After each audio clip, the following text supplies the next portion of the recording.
Ladies and gentlemen, good evening, everyone. I hope everyone is having a very, very great Sunday. My name is Matthias Tibulia, sitting in for Mutegeki, coming to you live from Nairobi, Kenya. And today, our guest happens to be a gentleman I respect so much, Flight Captain Mark Koross. He's an examiner, he's an aviator with a long experience. He's the director of West Rift Aviation, and he's also a pilot with Kenya Airways. It's always a great honor to come and share a lot in this our aviation world, and also inspire so many people, and also see how the world of the cockpit rolls. Today is a very special day because when my station manager was trying to tell me to book him, we did, and he accepted. But just 2 days ago, we happened to receive some breaking news, some heartbreaking news. He lost the dad, but nevertheless, he's here with us today. Flight Captain, on behalf of ABC 54 Media, we send our condolences, sir. You're welcome today, and you can say hello to everyone who is listening in. Thank you very much, Matthias. It's indeed a great pleasure to be here with you, and I'm glad that you're also in Kenya and, of course, enjoying the weather in Kenya. Yes, and again, thank you very much for the condolences. Yes, and indeed, I lost my dad just a few days ago. And, everything is moving on well. And the plan, of course, is to lay him to rest on Saturday the 28th. And, I'm glad to be here. And I've also been fortunate to have one of my students with me, of course, who's also now running the school. And you get the opportunity to get to hear a perspective from one of the students. Yeah, that's great. In our mobile studio, he's here. Maybe before we proceed, he can just say hello to the listeners here. Hello, my name is Albert Musyoki. Yeah, and I've been in West Rift for the last roughly 8 years, since 2018. I did my PPL, that is private pilot license, CPL, commercial pilot license, and then multi-engine IR. And then proceeded to work with West Rift for quite some time. I'm still the team leader there, and currently as well working with Air Kenya Express. That's great. I think I'm the only one here who doesn't have a big CV in the aviation, but at least they are better at flying. I'm better at controlling these microphones. So, Mr. Captain Mark Koross. Who is Mark Koross, to start with? If I met someone on the street, if I met someone at any airport in the world or anywhere in Kenya, and I said, I'm going to see Mark Koross, what would you think? It would be the first reply someone would give me. It will be, the aviator. The flight instructor. Yes. The examiner. The guy with the national carrier Kenya Airways. The guy flying the 787, the Dreamliner.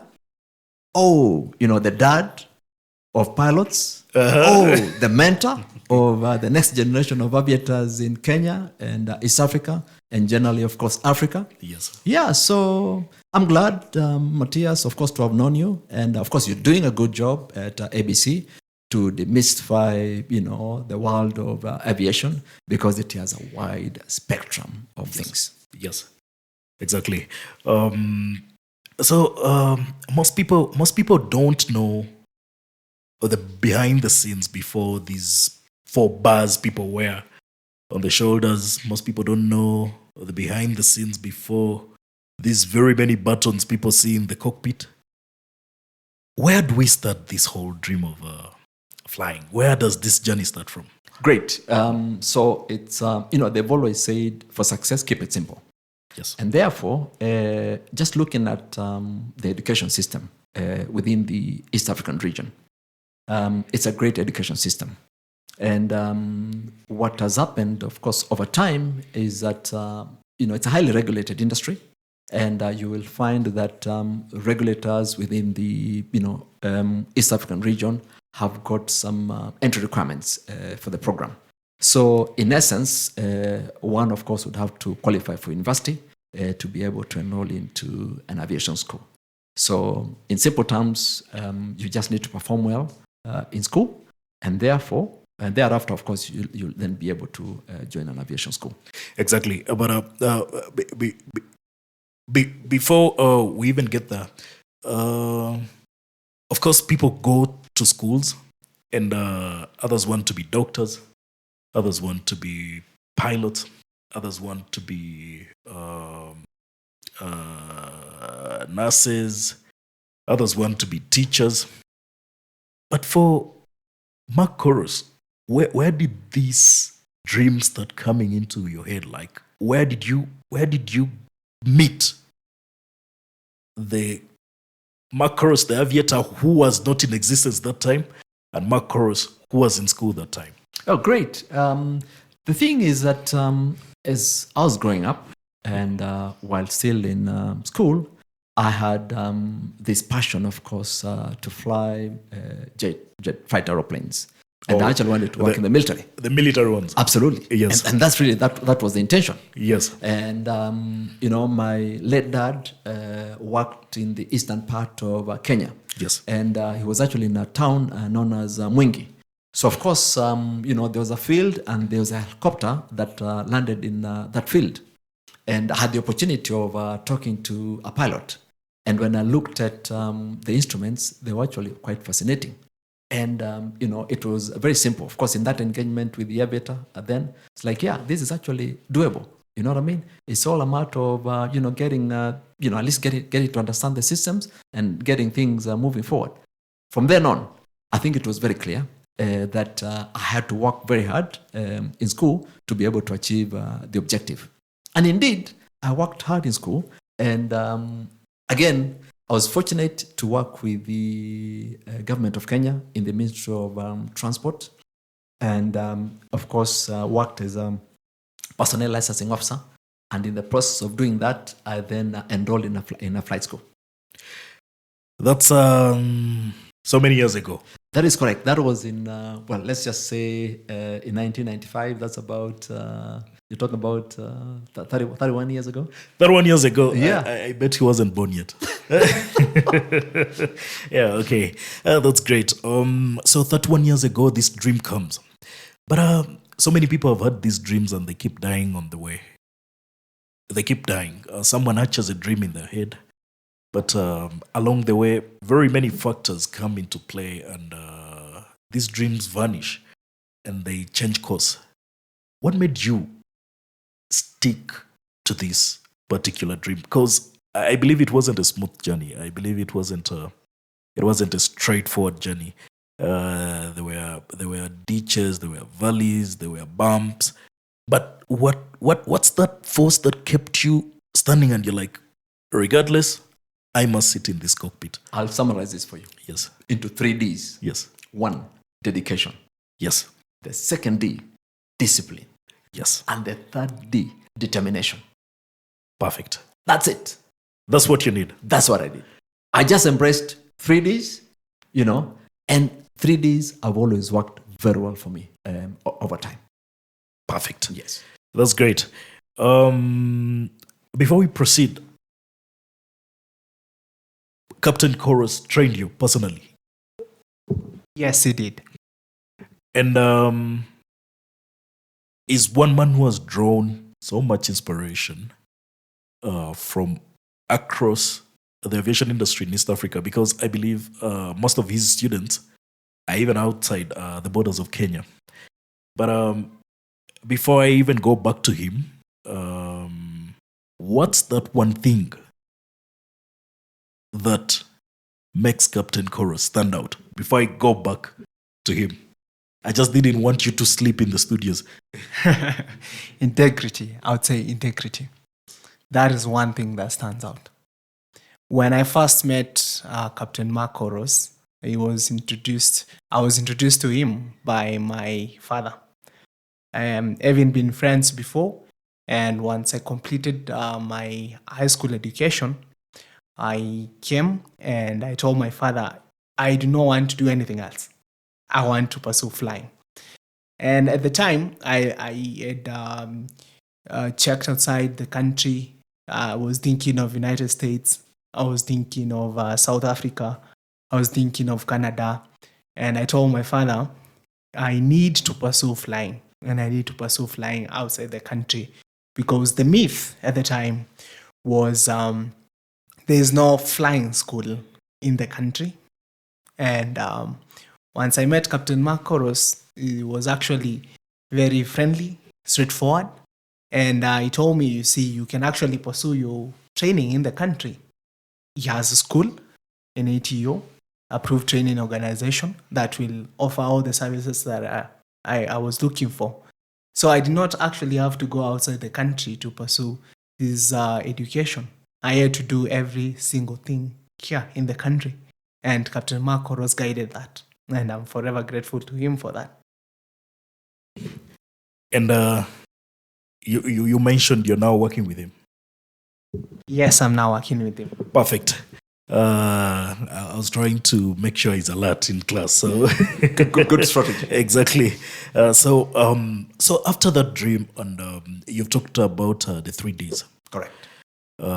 So you get done with your PPL, you get done with your CPL, and you start working.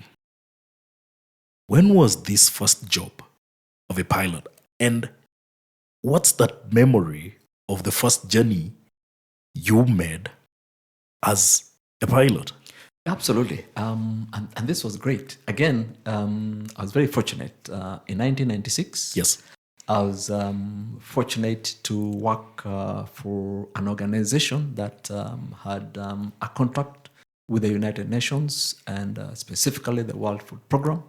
And our role was to move staff within the East African region. So I remember my first trip was to fly a Kenya 200. And we flew from Nairobi. We went to, we were actually in Entebbe. From Entebbe, we then went to Kigali in Rwanda. From Kigali, then we crossed over to Tanzania. Our first point was in Mbeya. From Mbeya, we then went to Dar es Salaam for the layover. So it was a long day, but it was a fulfilling day. It was fantastic. And I enjoyed my stay in Dar es Salaam. So I can remember that day very well. Exactly. That's 1996. That is correct. So you've built experience from 1996 to today, That is correct. and you're still standing out. Yes. You told me what drove your dream were the 3 Ds, That's correct. and you crossed into your dream. Absolutely. What has sustained this dream Right. from 1996 to today? And you're still standing out because so many people come into a field and they're there for a few years and they go down. Not because they are bad people in the field, but there is always that one thing that is lacking that someone else has. What's that one thing that has kept you up there, that you are a big name in this aviation industry in East Africa? Yes. Just alongside the 3Ds, I also embraced 2 Ps. One, being prayerful, and the second P, being purposeful. All right. And just like we had mentioned, this journey started in 1995 into 1996. I was busy, of course, moving stuff, trying to support the East African region. And shortly after, in 1997, I was fortunate to be engaged by the national carrier Kenya Airways. And that was a very great experience. I've enjoyed my time, at the national carrier Kenya Airways. They've trained me, of course, to be the person I am today. And of course, with experience as a person, of course, who worked with the Civil Aviation Authority, they also found it fit to have me as one of the examiners. So I've been supporting the Civil Aviation Authority as an examiner, as a skill test examiner. And this is what I've been doing for quite a while. I'm also, like I said, a trained instructor. So I train students. I also train instructors. So that's what I've been doing for a long time. And currently, of course, I'm flying the 787, the Dreamliner, with the national carrier. And hopefully, with the introduction of the 777, I will probably find myself, of course, again flying the 777 as captain. It's a big CV.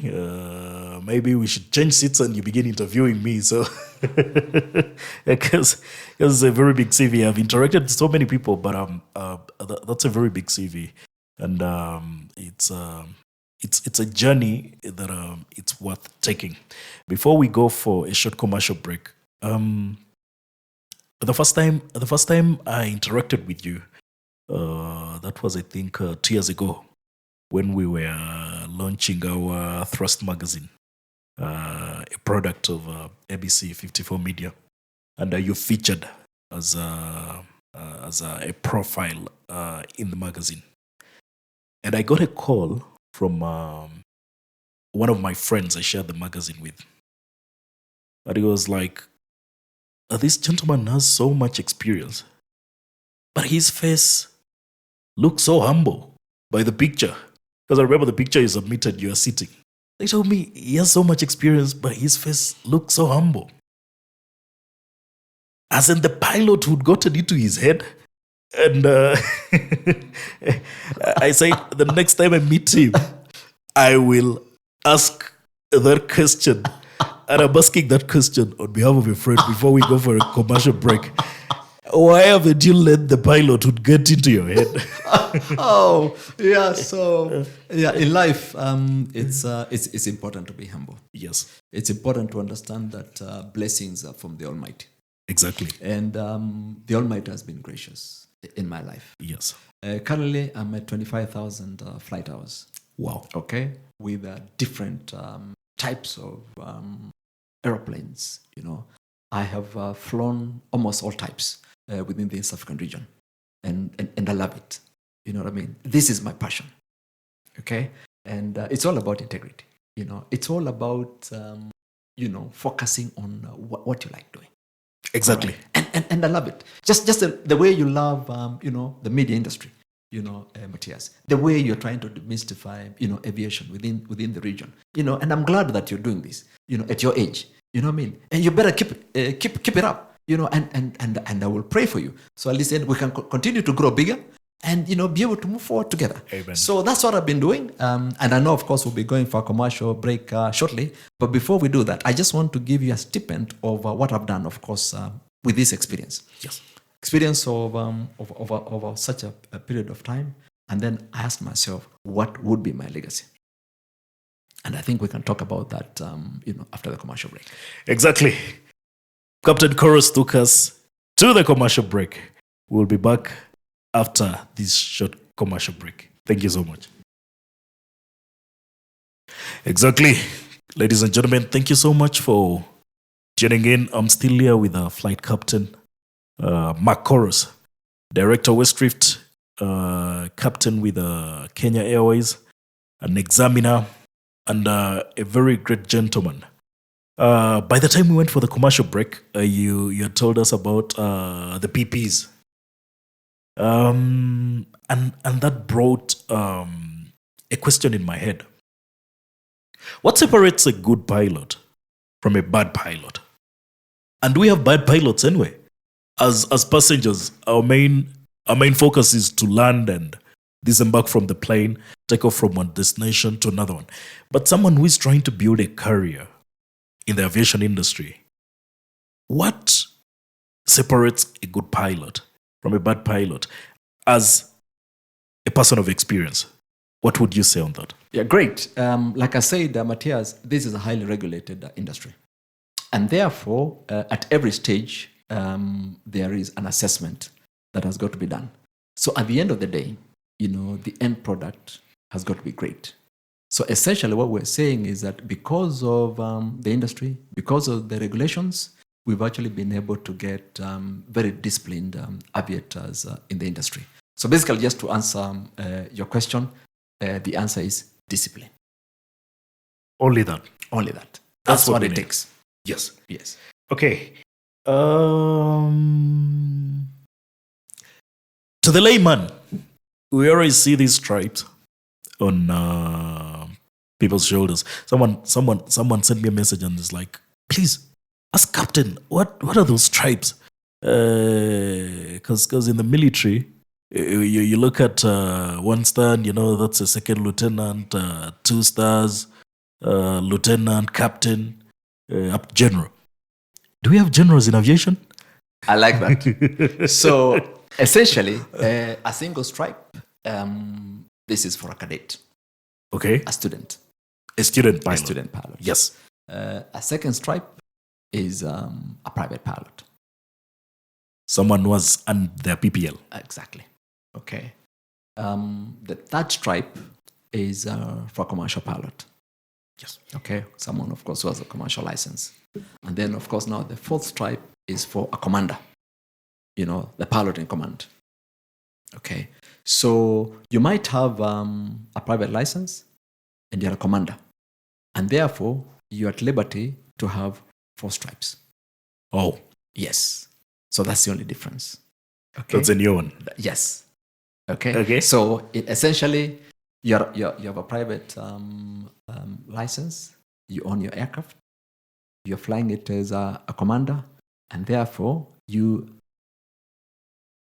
are at liberty to have the 4 stripes. Awesome. Yes. Yes. Time is not on our side, but let's talk about this West Rift, the school. Yes. So legacy. It has groomed so many people. I've interacted with some of them, mostly from around East Africa, Uganda, Kenya, Rwanda, South Sudan, and you've left a footprint. The school has left a footprint in many of these countries. Where does this whole West Rift start from? Where do we get this idea of starting a school that is to teach pilots? Let me just put it like that. Where do we get this idea, and how does it start anyway? And when does it start? Yes.